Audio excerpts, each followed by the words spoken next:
Hello, so working on a BMW 520D with the replacing the crank pulley. It's got the M47 one, it's the one with those jagged bits there. Alright, nightmare to undo. Usually you have to do it with a gearbox, a flywheel, but there's this tool you can buy from Neilsen tools or laser, and those jagged bits there, they go into those other bits and they lock in. That's the idea. Doesn't quite work. Okay, so as far as I can see, they want you to kind of put it on, it's got to be flush, and then lock it against your water pump pulley.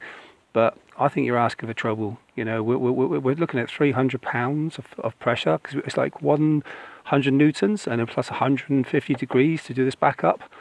That's a lot of pressure. And I think you're just going to end up damaging your water pump pulley. So jam against one way maybe to undo it, jam it the other way to do it up. I didn't like that. So the handle's just too short. So I came up with an idea. And my idea was to extend the bar slightly by putting another one on, about half the length of it again, so that we can slide it into the chassis leg, or underneath the chassis leg. It goes underneath the turbo pipe, the intercooler pipe, and there's a V underneath there. There's a lovely little V, and it just sits under there perfectly. And I figure that's a lot better place to have it than on a water pump pulley.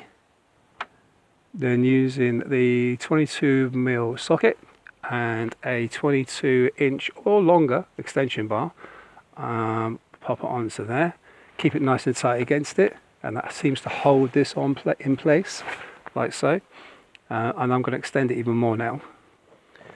Okay, so now you can see I've extended it. The bar goes just underneath the bonnet there, you can see it, and it just goes underneath the catch there. It seems to be just the right height to get the 100 newtons with a torque, plus then 150 degrees afterwards, which like this you can kind of get into like 3, so it's like 90,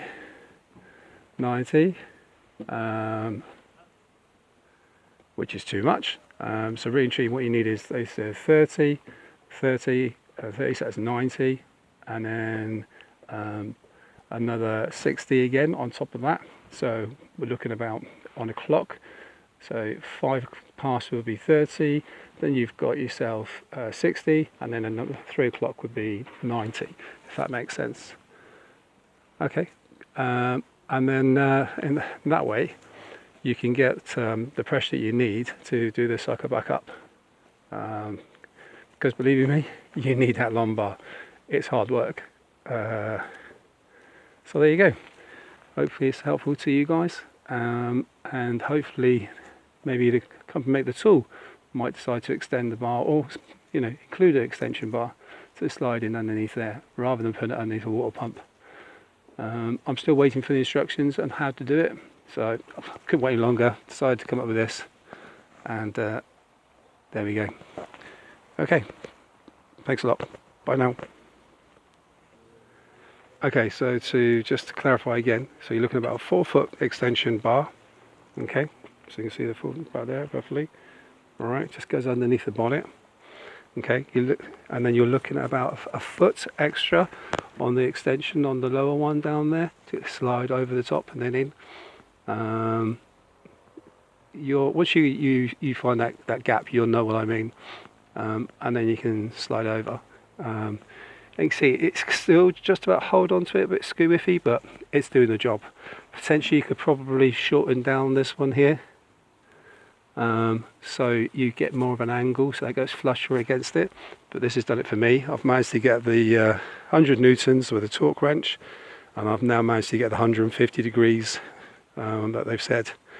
Maybe a little bit more than 150 I've done actually, to be honest, because this way I was able to get a really good 90 and another 30 on top of the little 30s I had before. So what's that, 120, and then we need another 30, and I've probably got a bit more than that, but there we go, it's all done. Hopefully it's all really good, and I'll show you what it's like all back together. There you go, let's just give you an idea of what you need. So 22mm or long, a 22-inch long extension bar, or longer if you can get it, should be good. about a 4-foot extension bar there, a piece of pipe, a little piece of pipe, and then the tool, which I mostly got off one of those sites where you can buy things. Okay, so here we've now got the belt back on. It's a weird one, this belt. It does a really strange thing. I don't know if you can see that. I hope you can see that. How it kind of follows around. It's not the best picture, I know, I'm really sorry. That's a terrible picture. Let's get back here and do it again. So it kind of doubles itself back on itself on these two pulleys here. That's the best I can sort of show you. I'm really sorry. So I can get a better shot in a minute.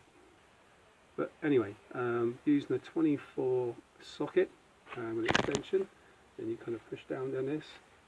But you know this anyway because you have done all this to get it off in the first place. But anyway, if you go over it again. Okay, so the belt's back on. It's that weird configure one where it goes off the crank and it goes up around. This is the adjuster here, okay, and it goes around the power steering, up over the sorry, this is the power steering, comes down, goes around the idle adjuster, back up over the top of the alternator, back down around the crank, back up again, comes around the adjuster, and then around the water pump.